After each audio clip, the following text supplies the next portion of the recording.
Hello Kid Zone, welcome to another video with me. I'm really excited about this one. It's another in our series on gardening at home. Today we're going to look at mushrooms. So as you can see, we have a little chart here, and what I want you to take away from this, you can come back to this and pause it. I want you to take a look at the different forms that mushrooms take throughout their lives. So we're going to be starting with spores, which someone has already collected from blue oyster mushrooms, which are local to the Portland area. And with those spores, we'll be able to germinate and grow mycelium in a substrate. So that's what this is, what I'm showing you now. This is rye berries. And rye berries are commonly used in bread making. You can also eat them in a salad, or you can use them as we're using them, which is as a substrate, defined as an underlying substance or layer, the surface or material on or from which an organism lives, grows, or obtains its nourishment. So substrate for mushroom growing can be any number of things. People will use corn, coffee grounds, sawdust, or in our case, we're using these rye berries. So to get started, I have a couple mason jars, a large pot, my rye berries, and an instant pot, which is a pressure cooker. And a pressure cooker is necessary to do this because the pressure cooker allows us to sanitize the containers we're using to grow the mushrooms. If you don't sanitize your containers, then you can get some funky bacteria growing in your substrate. Each mason jar has a capacity of about 2 cups, so you want to add about 4 cups if you're doing 2 mason jars of rye berries to your pot and cover with plenty of water. You're going to let this boil for about an hour.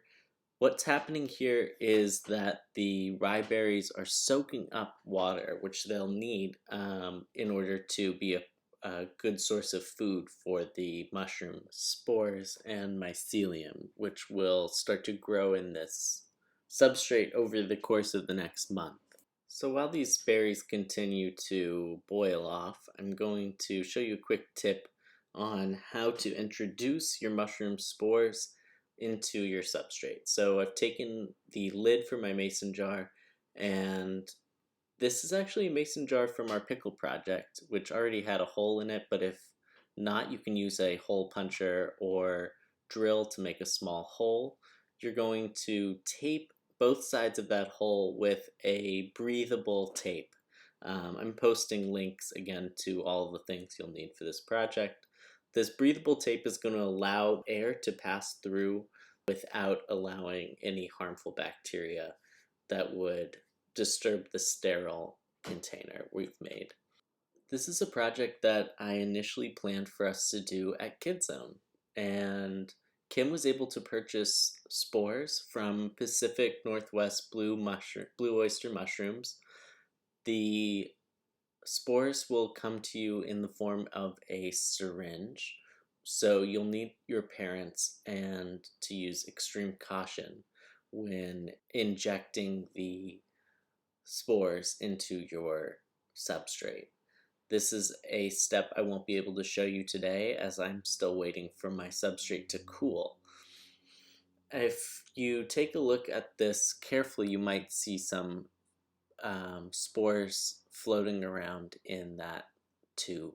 So here's my hot rye berries. They're going into the pressure cooker. I'm going to first put the lids on and then turn the pressure cooker on for an hour on high. Okay everyone, that's the rundown on how to inoculate some substrate. So that substrate is going to take a while to grow. It could take about a month, and you'll know it's grown completely when this white mycelium from the mushrooms eats essentially all of the substrate, and you'll see it completely cover the inside of the jar. At that point, you'll be able to take the tape off, and you'll see mushrooms grow out of the hole in the top of your container. You can also take your container out to your garden and spread the substrate out on some soil, and you can grow mushrooms like that as well. I'm going to keep you guys updated. And if you want 5 points for the Kids Zone Olympics, drop a comment and let me know your favorite type of mushroom cuisine.